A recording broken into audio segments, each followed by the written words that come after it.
آج ہمارا موضوع ہے حصہ غزل کی غزل نمبر 1 حسرت موہانی۔ حسرت موہانی طلبہ میں غزل کی حیت کا ادراک پیدا کرنا، حسرت موہانی کی اسیری اور قید بامشقت کے ذکر کے ساتھ ان کی شاعری کا تعارف کرنا، طلبہ کو مقطع اور مطلع کی اصطلاحی مفہوم سے آگاہ کرنا۔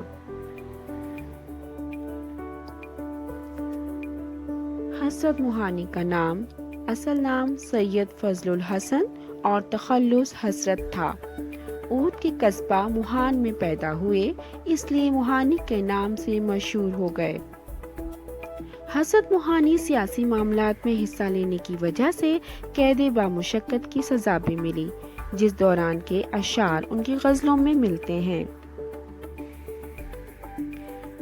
انگریزی حکومت نے انہیں باغی قرار دیا۔ اس قید و بند کے مصائب کا ذکر انہوں نے اپنی غزلوں میں بھی کیا ہے، جیسا کہ ان کا ایک مشہور شعر ہے مشق سخن جاری چکی کی مشقت بھی، ایک طرفہ تماشا ہے حسرت کی طبیعت بھی۔ ان کی مشہور تصانیف میں نکات سخن، انتخاب سخن، کلیات حسرت موہانی، مشاہدات زندان شامل نصاب غزل بھی ان کی کلیات حسرت موہانی سے لی گئی ہے۔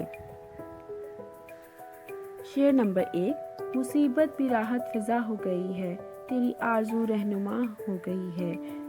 حل لغت ہے مصیبت مشکل یا آفت، راحت فضا خوشی کو بڑھانا، آرزو تمنا یا خواہش، رہنما راستہ دکھانے والا۔ اس شعر کا مفہوم ہے یہ مشکلات بھی اب میری خوشی کو بڑھاتی ہیں، کیونکہ مجھے اب تیری تمنا ہے جو میری رہنمائی کرتی ہے۔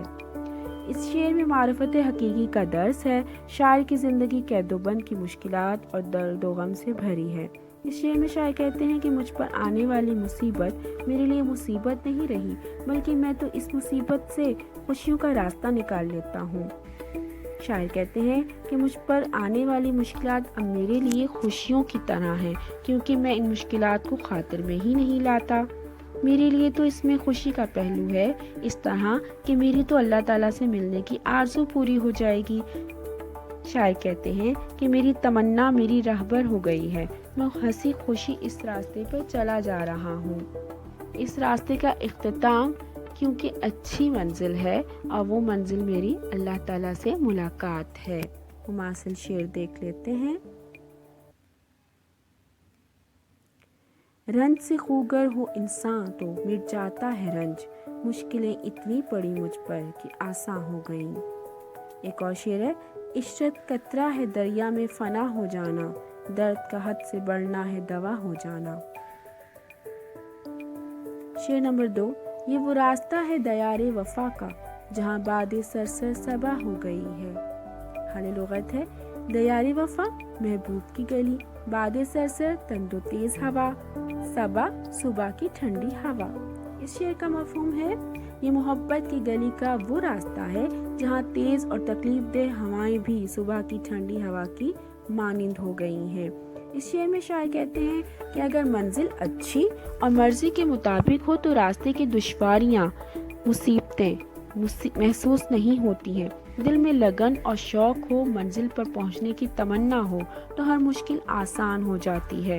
حسرت موہانی کہتے ہیں کہ میں اللہ تعالیٰ سے ملنا چاہتا ہوں۔ اللہ تعالیٰ سے ملاقات کی ایک ہی صورت ہے کہ یہ فانی زندگی ہے، یہ ختم ہی ہونی ہے۔ میری زندگی کے دن پورے ہو جائیں گے تو میں اللہ تعالیٰ کا دیدار کر لوں گا۔ اگرچہ یہ دن تکلیفوں سے بھرے پڑے ہیں، لیکن یہ دنیا کی تکلیفیں چند روزہ ہیں، اس لیے یہ دنیا کی تکلیف مجھے ڈرا نہیں سکتی، بلکہ میں تو ان تکلیف سے لطف اٹھاتا ہوں، کیونکہ مجھے امید ہے کہ ایک اچھا وقت آئے گا، مجھے اللہ سے ملاقات کرنی ہے۔ مجھے تیز آندھی بھی صبح کی ٹھنڈی ہوا جیسی معلوم ہوتی ہے۔ یہ دنیا کی مصیبتیں بھی میرے لیے خوشی کا باعث بنتی ہیں۔ مماثل شعر ہے۔ درد اتنا ہے کہ ہر رگ میں ہے محشر برپا، اور سکون ایسا ہے کہ مر جانے کو جی چاہتا ہے۔ شعر نمبر 3 ہے۔ میں درماندہ ہوں اس بارگاہ عطا کا، गुनहगार हूँ, एक खता हो गई है। दरमांदा कहते हैं जुदा होना, काफले से बिछड़ा हुआ, बारगाहे अता अल्लाह ताला का दरबार, खता गलती, गुनहगार गुनाह करने वाला। इस शेर का मफ़हूम है मैं एक गलती की वजह से अल्लाह के दरबार से जुदा हो गया हूँ। ये एक तलमी है जो हज़रत आदम अलैहिस्सलाम के किस्से की तरफ इशारा करती है। इस शेर में शायर ने हज़रत आदम अलैहिस्सलाम के जन्नत से निकाले जाने वाले वाक़े की तरफ इशारा किया है कि हज़रत आदम अलैहिस्सलाम ने उस दरख्त का फल खा लिया था और अल्लाह ताला की हुक्म अदूली की वजह से जन्नत से उनको निकलना पड़ा। इसी तरह शायर कहते हैं कि मैं आदम अल्लाह ताला के दरबार से बिछड़ा हुआ हूँ। एक गलती हो गई थी, यानी कि गलती से मना किए गए दरख्त का फल खा लिया था, जिसकी वजह से अब मैं गुनहगार हूँ। मैं इस गलती की तलाफ़ी करके अल्लाह ताला के हुक्म पर चलकर उसी मुकाम पर पहुँचना चाहता हूँ, वही मेरा असल मुकाम है। यानी कि इंसान गलती का पुतला है, इंसान गलती करता है। फरिश्तों से बेहतर है इंसान होना, मगर इसमें लगती है मेहनत ज़्यादा, क्योंकि इंसानों का दर्जा ज़्यादा है, अशरफुल मखलूक़ात है इंसान। सवाल नंबर शेर नंबर 4 है तेरे रुतबे दान मोहब्बत की हालत, तेरे शौक में क्या से क्या हो गई है। रुतबा दान कहते हैं मर्तबे को पहचानने वाले, हालत कैफियत। इस शेर का ऐ अल्लाह तेरी अज़मत और रुतबे को जानने के बाद तुझसे मिलने के शौक पे मेरी हालत क्या से क्या हो गई है। अल्लाह ताला ने इंसान को अपनी पहचान के लिए पैदा किया है। वो चाहता है कि इंसान अपनी तख्लीक के मकसद को समझे और अल्लाह के मकाम को जाने। शायर कहते हैं कि मैंने अल्लाह ताला की मोहब्बत की कदर कीमत को समझ लिया है। अल्लाह ताला ने मुझे बेशुमार नेमतें अता की हैं।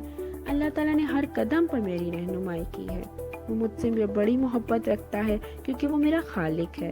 मैं इस बात को समझ गया हूँ, मैं भी अल्लाह ताला से बहुत मोहब्बत रखता हूँ क्योंकि मैं उसका बंदा हूँ। इंसान जिससे मोहब्बत रखता है उससे मिलने की ख्वाहिश भी अपने दिल में रखता है, इसलिए मैं भी अल्लाह ताला से मुलाकात का शौक़ रखता हूँ। अब इसका मुमासिल शेर देख लेते हैं। इश्क से तेरे बढ़े क्या क्या दिलों के मर्तबे, ज़र्रों को क्या कतरा कतरों को दरिया कर दिया। शेर नंबर 5 पहुंच जाएंगे इंतहा को भी हसरत, जब इस राह की इब्तदा हो गई है। इंतहा आखिरी हद, इब्तदा शुरुआत। इस शेर का मफ़हूम है अब जबकि इस तवील ज़िंदगी का आगाज़ हो ही चुका है तो इख्तिताम भी यकीनी है, यानी बिल आखिर एक दिन अपने रब से मुलाकात का आने वाला है। इस शेर में हज़रत मोहानी ने इंसानी ज़िंदगी का फ़लसफ़ा बयान किया है। कहते हैं कि जब इंसान इस दुनिया में आता है तो उसके साथ ही उसकी वापसी का सफ़र शुरू हो जाता है, यानी कि मौत बरहक है। किसी ने जल्द जाना है तो किसी ने देर से। इंसान की पैदाइश के साथ ही ये वक्त कम होना शुरू हो जाता है। कम होते होते आखिर एक दिन ये वक्त ख़त्म हो जाता है और ज़िंदगी का सफ़र तमाम हो जाता है। मुमासिल शेर देख लेते हैं। मंजिल तो मिलेगी भटक कर ही सही, गुमराह तो वो हैं जो घर से निकले ही नहीं।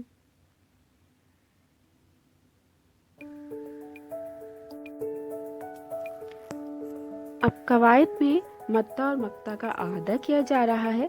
मतला के लफ्ज़ी मायने है तलू होने के। इस्तिलाह में किसी गज़ल या कसीदे के पहले शेर को मतला कहते हैं, बशर्त ये कि इसके दोनों मिसरे हम काफिया और हम रदीफ हों। और इस गज़ल का पहला शेर एक मतला ही की मिसाल है।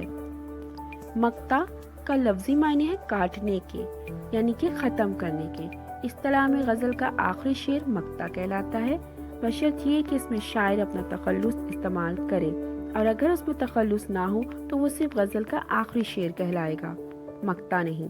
इस गज़ल का आखिरी शेर भी मक्ता की मिसाल है। होम टास्क है, तमाम मश्की सवालात के जवाब आपने तो कॉपी पर तहरीर करने हैं। गज़ल के मफ़हूम को समझकर अच्छी तरह याद करना है और कॉपी पर तशरीहात मुकम्मल करनी है। मक्ता और मतला की तारीफ पर मिसाल लिखनी है। اپنا خیال رکھیے گا۔ اللہ حافظ۔